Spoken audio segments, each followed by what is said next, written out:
the formation and implementation of policy during the unipolar moment, but I think they're characteristic. One significant element is the continuity of planning and interpretation since World War II, when the United States shouldered the responsibility that was eloquently described by Winston Churchill, the responsibility to protect the interests of the satisfied nations, whose power places us above the rest, the rich men dwelling in peace within their habitations, to whom the government of the world must be entrusted, now under Washington's guiding hand. And that remains the operative meaning of the fashionable phrase, responsibility to protect. Thanks.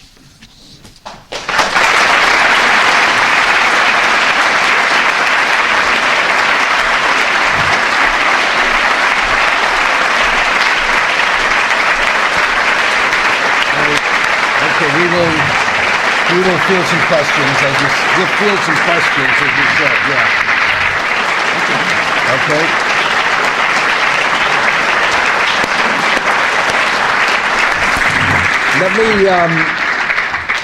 Let me say that Professor Chomsky, we have time for people from the audience to pose some questions for him.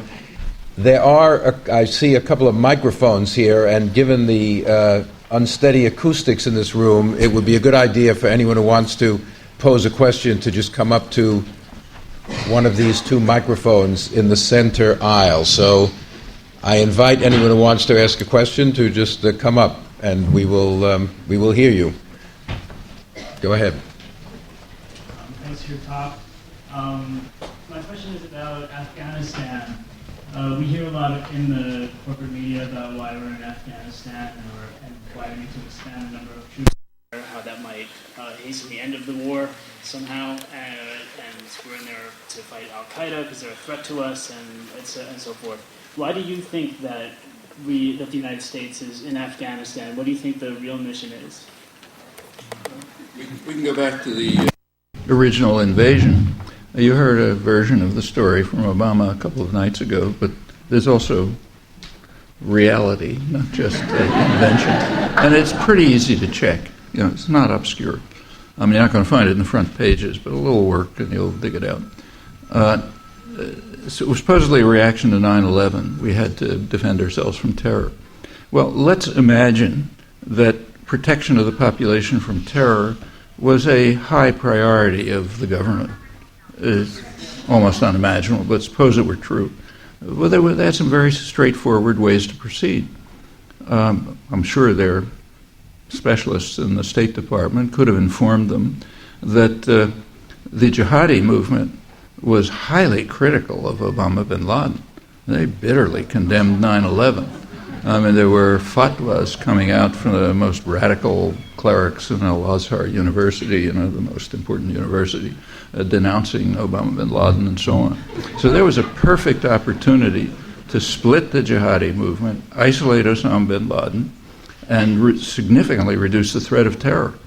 Instead, they chose to do the opposite, to act in a way which united the jihadi movement, and then invading Iraq, of course, did so even more.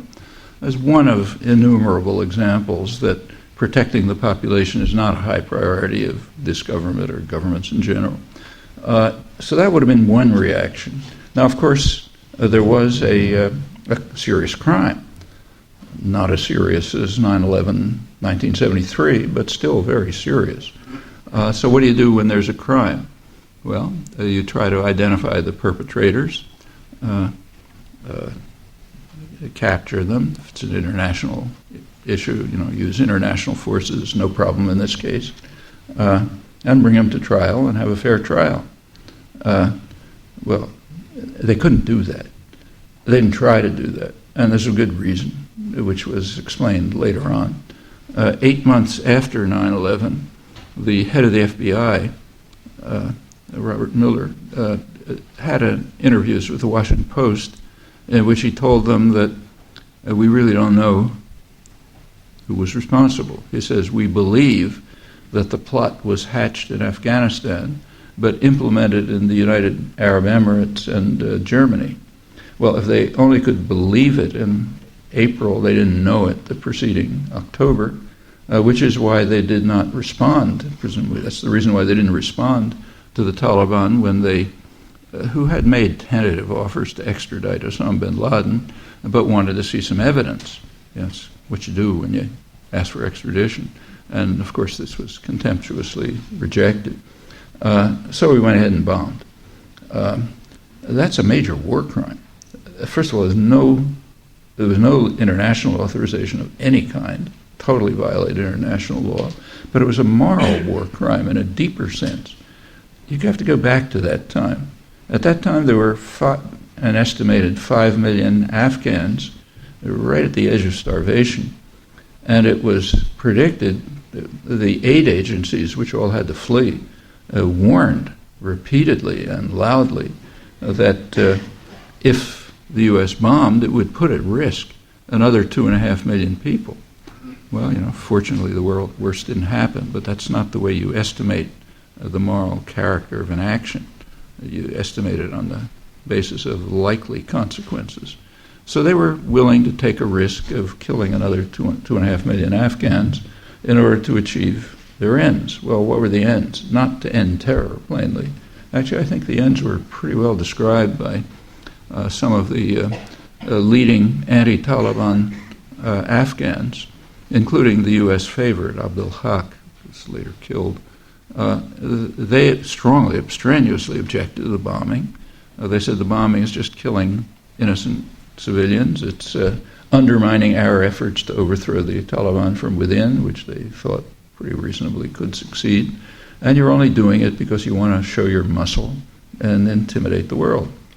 And of course, Afghanistan has, unfortunately for Afghans, a strategic location right on the periphery of the major oil-producing regions in the Middle East and Central Asia and, of course, South Asia. And that goes way back in history, and they've suffered for it. So we don't have documents yet, internal documents. Maybe we'll get them someday. But it looks as if those were the reasons. Well, why is it continuing? Well, we don't have documents from today either. Incidentally, you heard the other night that the world supported us in the bombing. Well, that depends very much on how you define the world. So, for example, if the world includes the people of the world, we know the answer.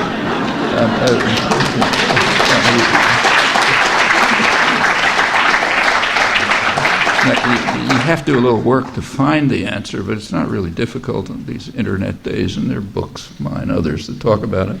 But right after the bombing was announced, but before it started, there was an international gallup poll all over the world, which asked people whether they were in favor of bombing.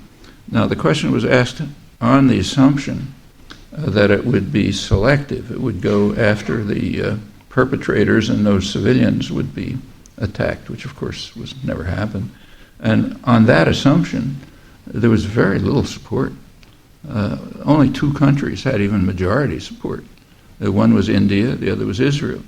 But India and Israel, I don't think were even thinking about Afghanistan. India was thinking about Kashmir, and Israel was thinking about the Palestinians. So, yeah, you want to go bomb people, great. That's a bomb Pakistan, But even in Europe, the numbers were like in the 20 to 30 percentile. But most interesting were the Latin American answers. Latin America had a little bit of experience with U.S. intervention. In Latin America, the figures support range from 2% in Mexico, that is the half of Mexico that we didn't conquer. 2% support there. It went up to, I think, 11% in Colombia.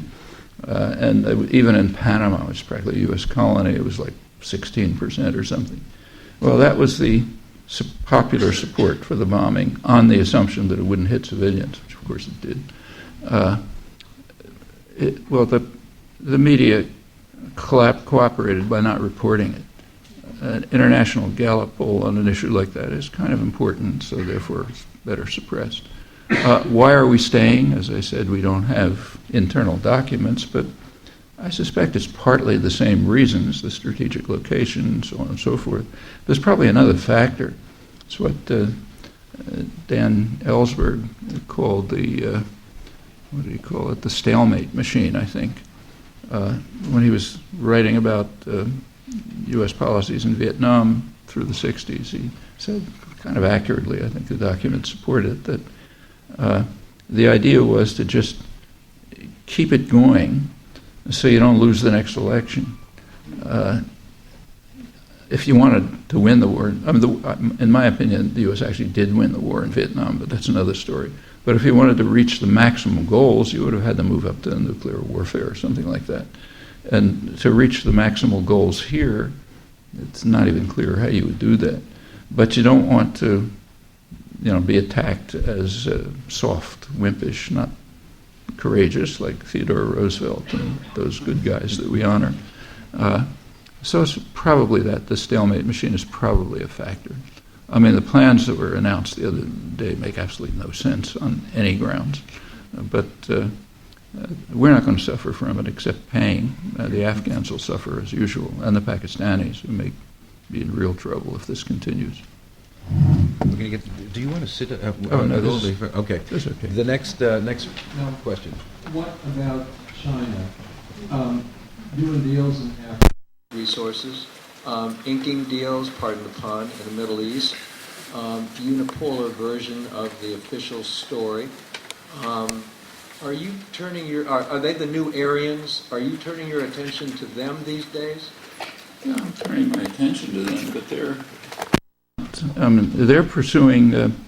You can like them or hate them, whatever you like, but on these issues, they're pursuing peaceful means. Like they're not overthrowing governments.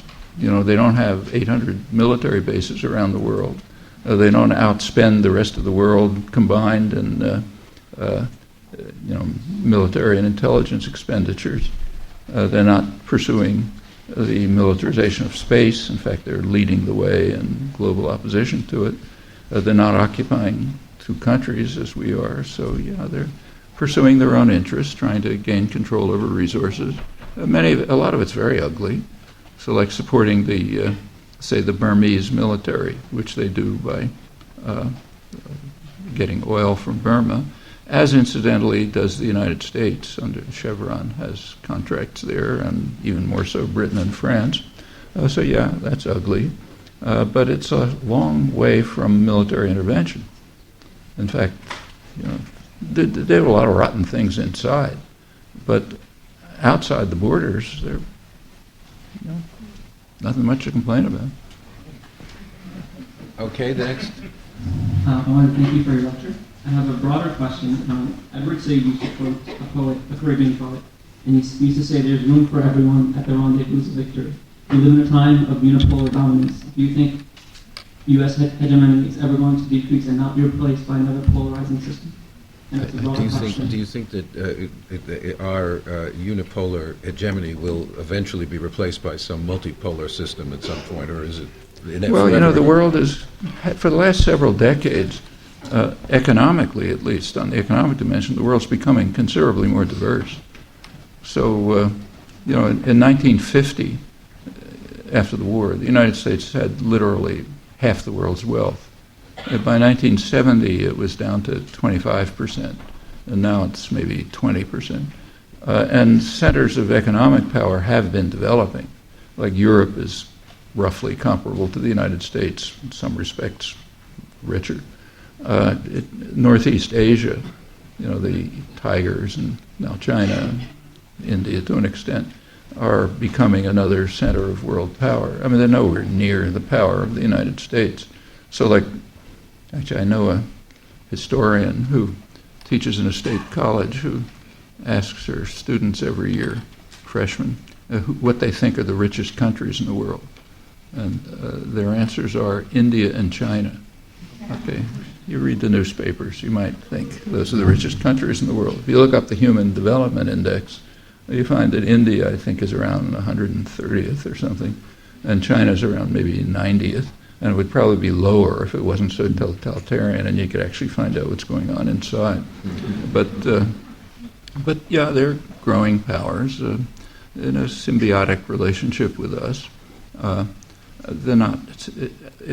In one dimension, the world remains completely unipolar, the military dimension. I mean, there's no other power that's even in shouting distance or even trying.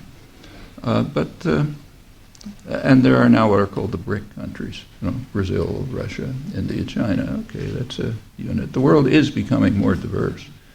And the most striking case, I think I didn't talk about much, is Latin America. I mean, Latin America has been, the backyard. Nixon, when the Nixon administration was getting ready to overthrow Allende, the National Security Council pointed out that if we can't control Latin America, how are we going to control the world? This is taken for granted. We've got to control Latin America. Well, that's declining.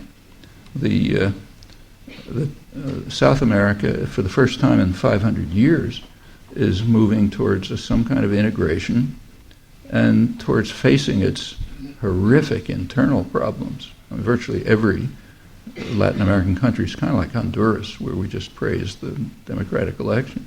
There's a tiny, rich elite, mostly white or Europeanized. They're just in a sea of misery, and the rich have no responsibility for the country. It's one of the main reasons why Latin America doesn't develop, and East Asia did. But it's changing. I mean, there are moves towards integration. There are moves towards facing some of these problems in different ways in different countries. The U.S. is having a hard time with it. I mean, in 1964, Kennedy could just organize a military coup to overthrow the social democratic government in Brazil. Well, Goulart's, the president's policies were not very different from Lula today, but now they can't do that. In fact, Lula is sort of the fair-haired boy because he's presented as being less extreme than the bad guys. It's mostly presentation. So, for example, like if Chavez praises Ahmadinejad, horrors. When Lula praises Ahmadinejad even more, silence. They couldn't keep it completely silent when Ahmadinejad visited Brazil a couple of weeks ago, so then there was some tapping on the wrist. But that difference is a striking one. And what it reflects is the fact that the major weapons for controlling Latin America have very much declined in efficacy. One is economic strangulation, and that kind of declines as the world becomes more diverse. And the other is just plain military power. So the U.S. has been kicked out of all of its bases in South America. The last one was a couple of months ago in Ecuador. But the U.S. is reacting, as you'd expect. So the U.S. now has 7 new bases in Colombia, and Obama has quietly added 2 more, 2 naval bases in Panama. The 4th Fleet, which was disbanded in 1950, covers that region, has been reconstructed. Training of Latin American military officers is going way up. Their mission is to combat radical populism, and everybody in Latin America understands what that means. So there are efforts to rebuild the weapons, but it's not as easy as before. So yeah, that's a shift in world power, and a significant one. There are also South-South relations developing. I mean, just a couple of days ago, there was a trade agreement with Brazil, India, China, and a couple other powers, I forget, but kind of like a South trade agreement. Okay, those are all new things, and they do diffuse world power. So it might lead to a more multipolar world, which I think would be a very good thing. That are great against this, a movement for change. How? I mean, we saw what happened to Martin Luther King. We saw what happened to, Malcolm X, and even Fred Hampton. He was very articulate. He started to, the FBI went right in. They had to get. Is it possible to create some kind of movement or a political party? Should we be supporting the Greens? Is there any hope that the Democrats can be brought further left? Do we need to create a new left in the United States, a highly organized left like it did exist in the 1960s up until very recently? What mechanism can we do to translate your brilliant ideas into action? Or you name the problems so well. How can, when we leave here tonight, what can we begin to do? The same way it's always I mean, I think we know the answers. It involves organizing, which is hard work. You know, you have to keep at it. It doesn't happen in one day. You've got to be dedicated to it. I'd like to say take the civil rights movement, which you mentioned.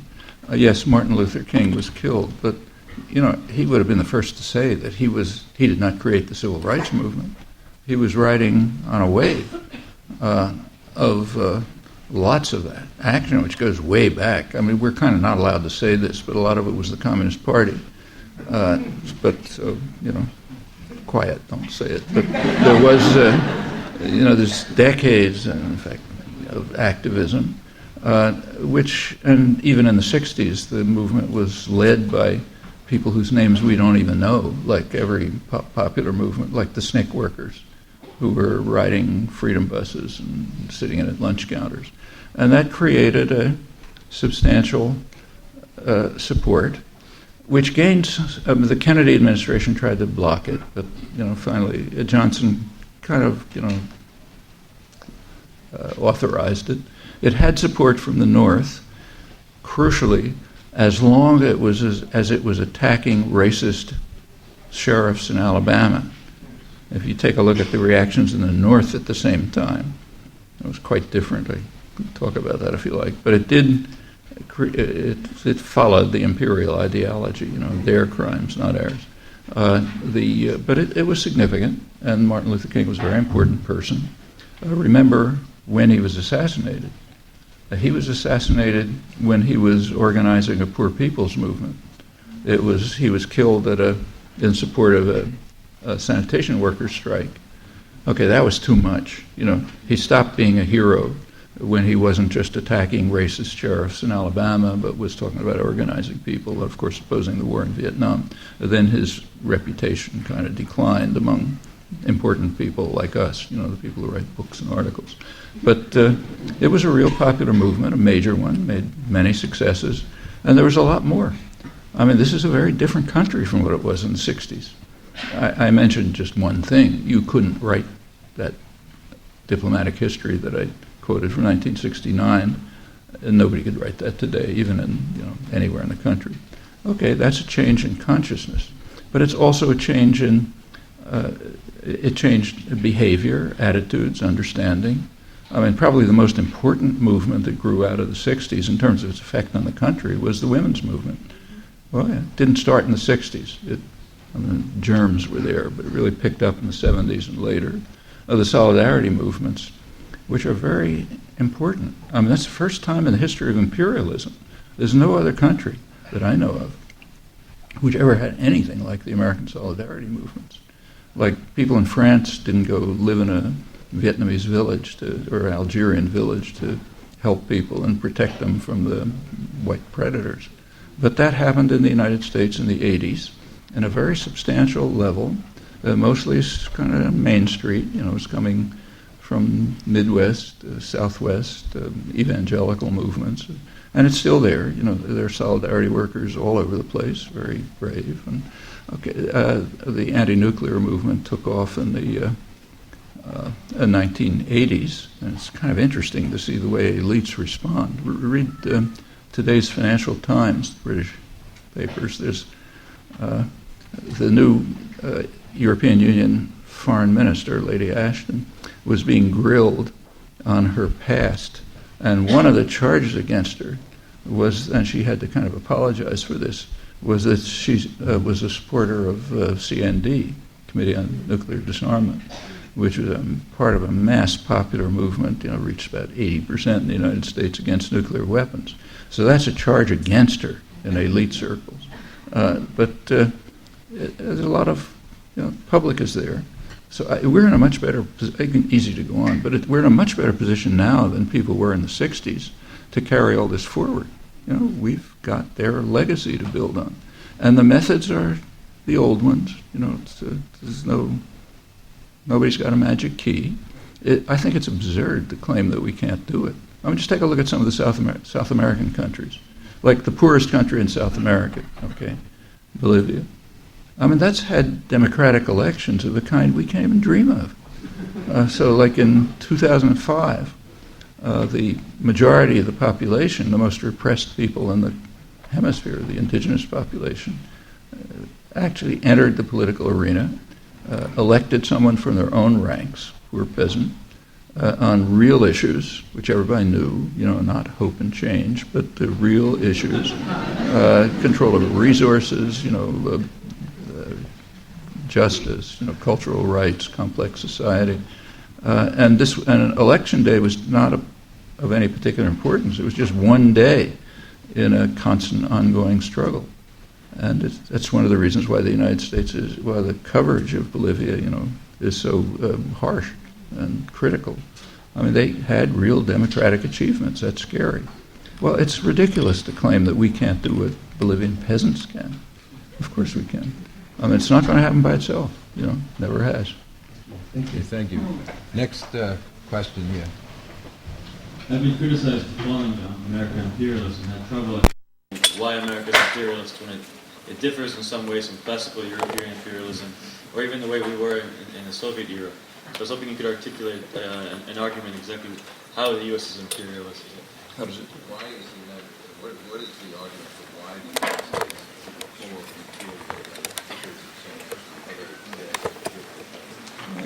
imperial?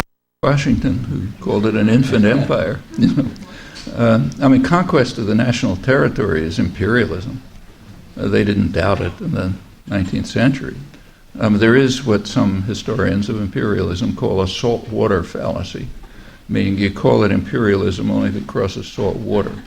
So like if the Mississippi were like the Irish Sea, say you'd call it imperialism. But that doesn't make sense. If you ask the victims, of course it was imperialism, just as George Washington said. Yeah, it's different from other countries. And, Germany was different from England and so on and so forth. And there are some real innovations if you look at the history. I don't have time to talk about it. There's a terrific book that just came out, which is very illuminating about this. It's by Alfred McCoy, who's a historian at Wisconsin, who's a Philippine specialist. He just came out with a very interesting study, which has a lot of current implications on how the United States, it's the first real study on what the United States did in the Philippines after conquering it. They invaded, conquered it, Christianized them, all the usual stuff, killed a couple 100,000 people, but then they had to do something. And that part hasn't yet been studied, but he went through a ton of archival records, and what was done was quite interesting. The U.S. used the highest available current technology, it was then telegraph, radio, that sort of thing, to construct a surveillance society of a kind that never existed until the present. They tried to establish total control over individuals. They also worked out techniques to break up nationalist groups by infiltrating, sowing rumors, all sorts of things. Of course, they had to co-opt a Filipino elite, but that's always easy. They established you have to have a mailed fist, so there was the Philippine constabulary, if things got out of control. And that lasts until today. The Philippines are still under that system. That's one of the reasons they are the unique part of the region that didn't undergo the rise of the tigers. Furthermore, there was a blowback. Woodrow Wilson imposed something similar, using similar techniques during and after the First World War, and it's coming now. So, surveillance societies, let's say Britain is more advanced than the U.S. in this respect. But the most striking example, in fact, is Israel and the occupied territories. It's exactly what they're doing, and they're being praised for it. John Kerry, who's like Obama's spokesperson, gave a very important speech on Israel-Palestine, the most detailed Obama administration speech yet on what should be done. And it was the usual stuff. We're a neutral, honest broker. We try to do everything wonderful and so on. But if you throw out the boilerplate, he did say something. He said that all this time, Israel and us have been trying desperately to find a legitimate negotiating partner among the Palestinians. We've always failed. Okay. But now, finally, we may have a legitimate negotiating partner, and his reasons were interesting. His reasons were that during the Gaza war, there weren't any protests in the West Bank. And there weren't any protests because the U.S. had established an army run by General Keith Dayton, which is analogous to the Philippine Constabulary. They had an army which was able to quash any protests. And actually that's the soft part of the repressive forces. That's under State Department control, so kind of a little gentle. There's also a CIA-run force, which apparently is much harsher. But anyway, we've got good repressive forces there. They're able to control the population, keep them quiet. There's an elite, as always. If you go to Ramallah, people are living fine. They get a ton of European Union money coming in, so on and so forth. So it's taking the shape of a traditional neocolonial system of the kind that the United States, in fact, innovated. That was different from European colonialism. And it's been applied in other countries under U.S. control. Haiti, Dominican Republic, Nicaragua, a lot of massacre and destruction, but then left in the hands of a National Guard, Philippine Constabulary, and a cooperative elite. In fact, that's just what's going on before our eyes in Honduras. So yes, those are innovations. So we're somewhat different from other imperial countries. Also, again, I stress that this is settler colonialism, the U.S. It's like Australia. You exterminate the natives. Europe is different. Violent, savage history, maybe the most savage place in the world, but they didn't slaughter everybody. Okay? In fact, they sort of kept the traditional institutions. And part of the reasons why you have, mildly social democratic structures in Europe is that the modern Europe grew out of a feudal society. The United States didn't. It was a blank slate. And in feudal societies, everybody has a place. Might be a lousy place, but you have some place. And that kind of evolved into, social democratic systems beyond what we have. So sure, we're different, but often not in very attractive ways. Okay, the next question here. First of all, I'd like to thank you very much. Well, your entire career. But my question is, despite the actual motivations of the culture of imperialism, is there no actual credence to the claim that President Obama made this week that a rapid pullout from Afghanistan a rapid pullout of U.S. troops from Afghanistan, and we can apply that to Iraq and the 800 U.S. military bases around the world, would negatively affect U.S. security?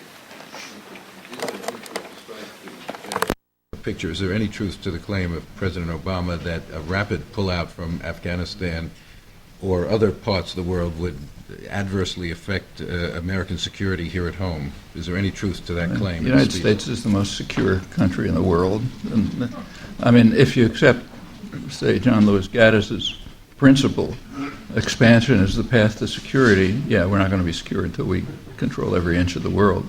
But if you, by any sensible measure of security, the United States is unusually secure. And it has been for a long time. I mean, the United States wins every war for a good reason. There are no comparable enemies. The United States pretty much controls, even if, say, Bolivia isn't totally under control, the U.S. pretty much controls the hemisphere, controls both oceans, controls the opposite sides of both oceans substantially. You can't totally there are things like terror. But there are ways to stop terror if you care about it. First of all, I'm not even talking about our terror, which overwhelms everyone else's. But the bad terror, the terror of the bad guys, yeah, you can stop it. There are ways to do it. I mentioned a couple, and there are others. Nir Rosen, who's one of really top-flight journalists, one of the best in the Middle East region, just recently was on Democracy Now! You might have seen him. He was asked something like, what do we do in Afghanistan or something? He really knows the region well. And he said, if you want to stop Muslims killing you, stop killing them. Not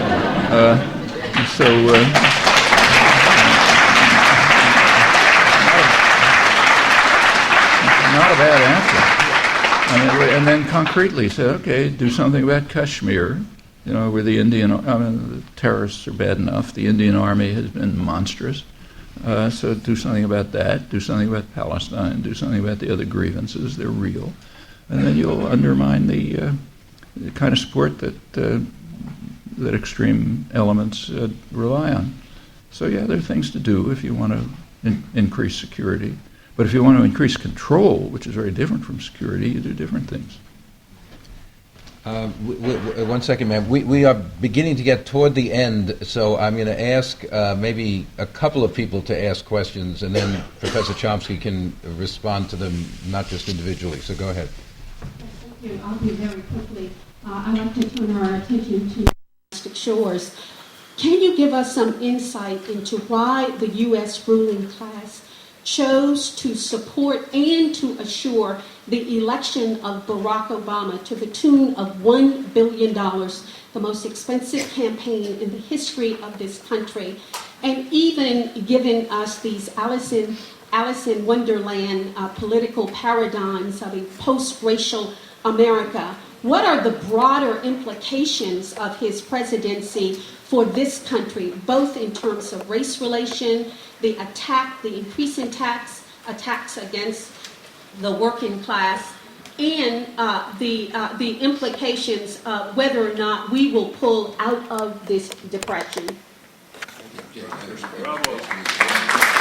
Statement, but a question, but it's really about what are the implications of Obama's election for race in America. I see. Okay, the next, why don't you ask a question also? Yes. Okay. I'm a foreign student from, and I'm also, as a language teacher, I just started teaching language arts at a very challenging district in New York City. And what can linguists or language teacher like me or you can help student understanding the world more easier or help the world? Is this related to Professor Chomsky's other career as a linguist? She's a language teacher in public schools in New York and wants to know what you can suggest as how a language teacher can help improve the world. Why don't you say there's one about Obama and race and the other about language? I mean, the fact that there's a black family in the White House, I think is really significant, no matter what you think about Obama. And that's bound to have effects. It's having multiple effects. For the black community, it was kind of, it's a real lift. Like, whatever happens, they may make out worse than before, but nevertheless, it's some kind of a lift. It's having a counter effect. I mean, this is kind of, hard to be sure. Like, you may have heard Jimmy Carter, a couple recently, claimed that the almost hysterical hatred of Obama, which is beyond anything that I don't know of historical analog to it here. He suggested, well, it has its roots in race, maybe. I don't know how you estimate that, but I think that's some factor. As for the actual impact of the policies on black people, I don't see any reason to think it's going to be good. You just take a look at the policies that are being pursued.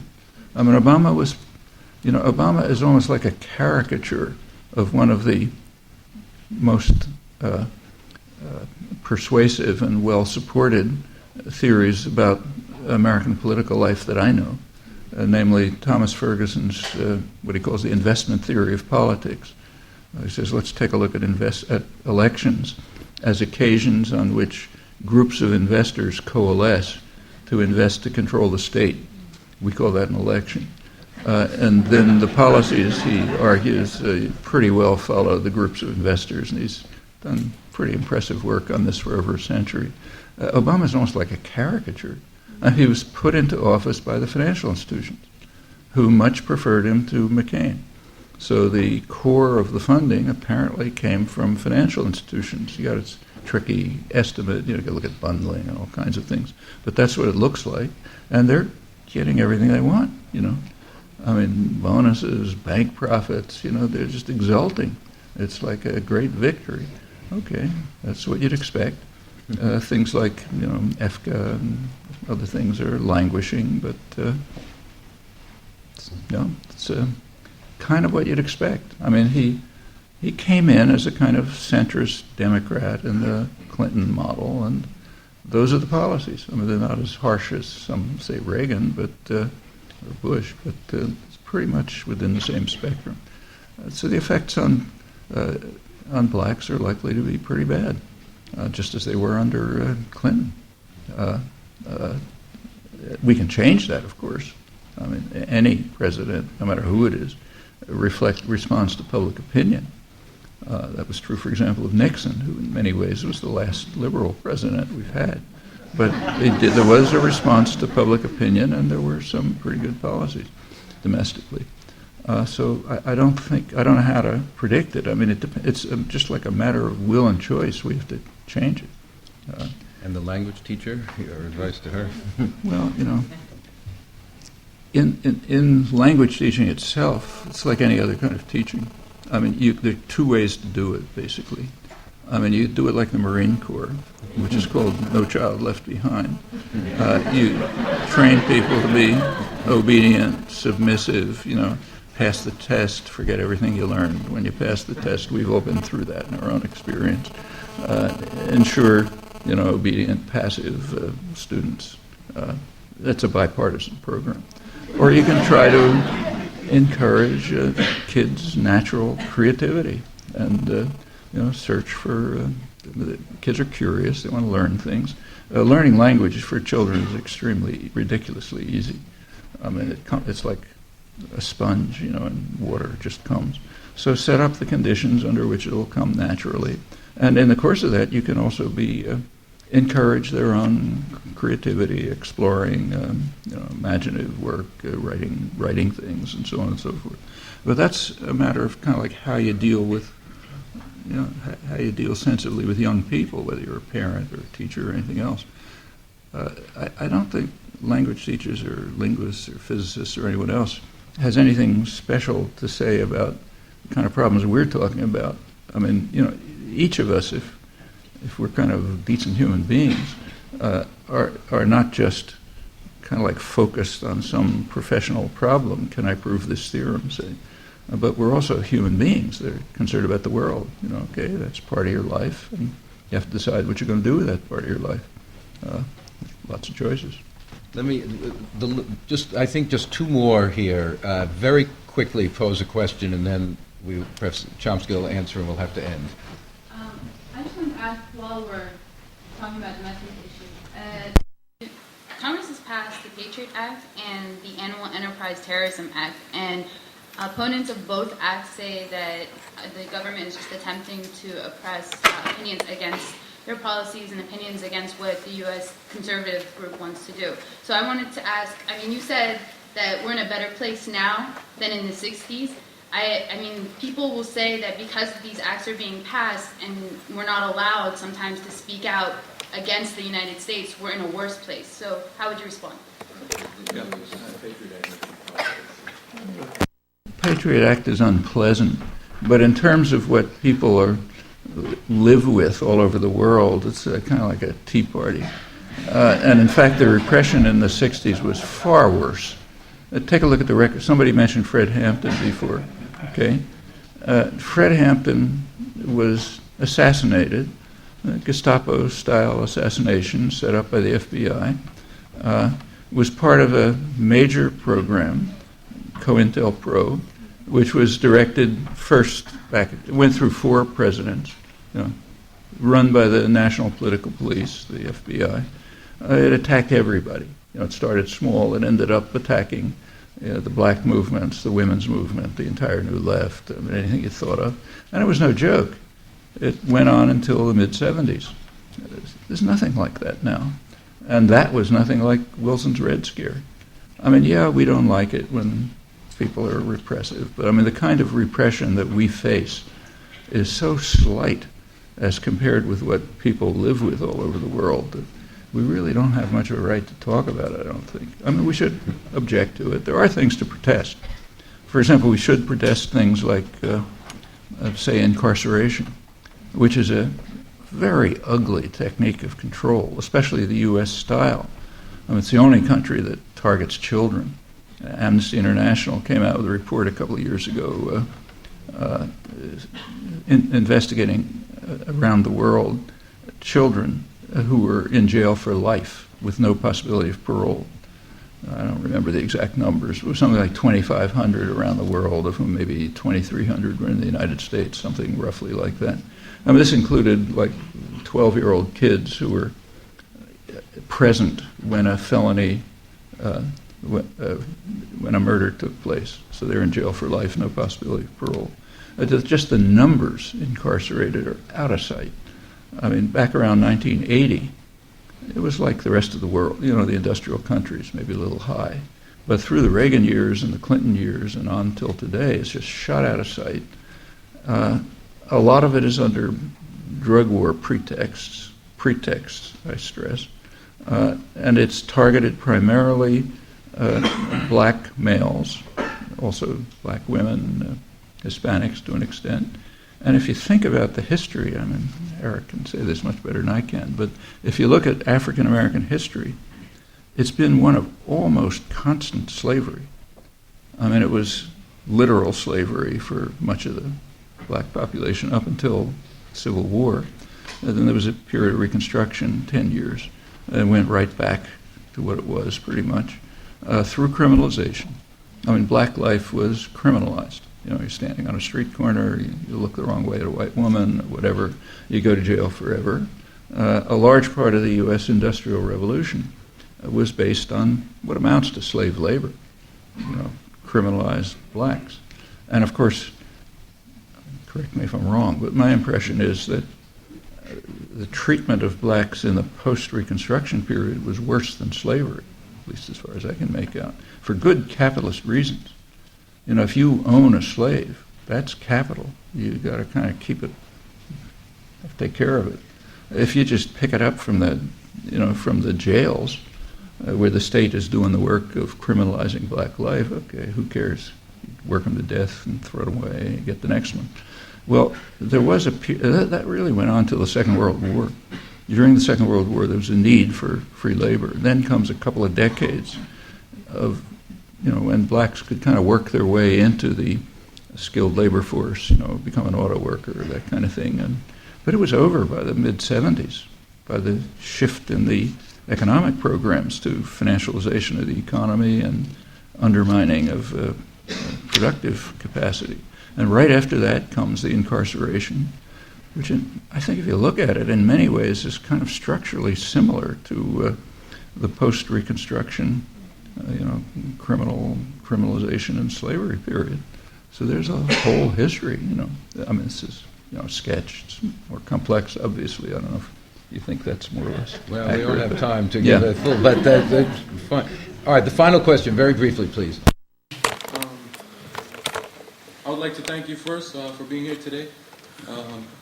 Second, as a Palestinian, I'm appreciative of you spreading the truth about what's going on in Israel.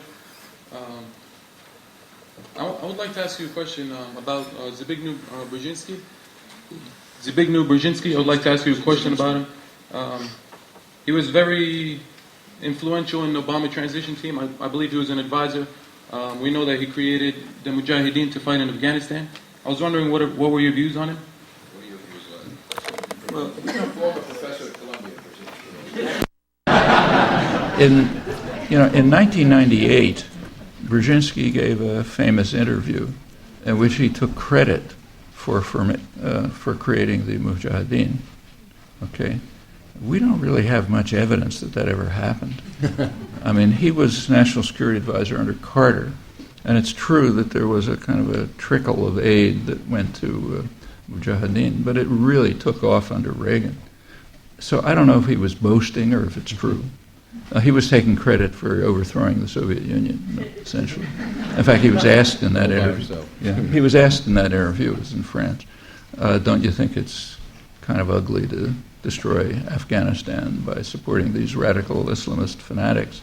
He said, well, you know, if you weigh in the light of history, what's more important, the fate of Afghans or overthrowing the Soviet Union? That's basically his answer.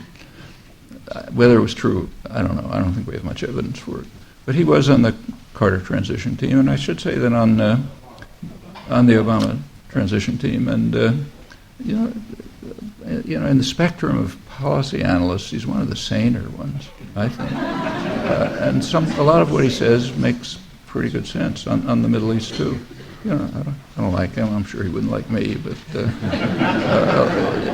a lot of it's pretty rational. Not just there. For example, on the anti-missile systems in Europe, which is a big topic in itself, he's the one person up in the foreign policy elite who I've seen who said straight out what the truth is.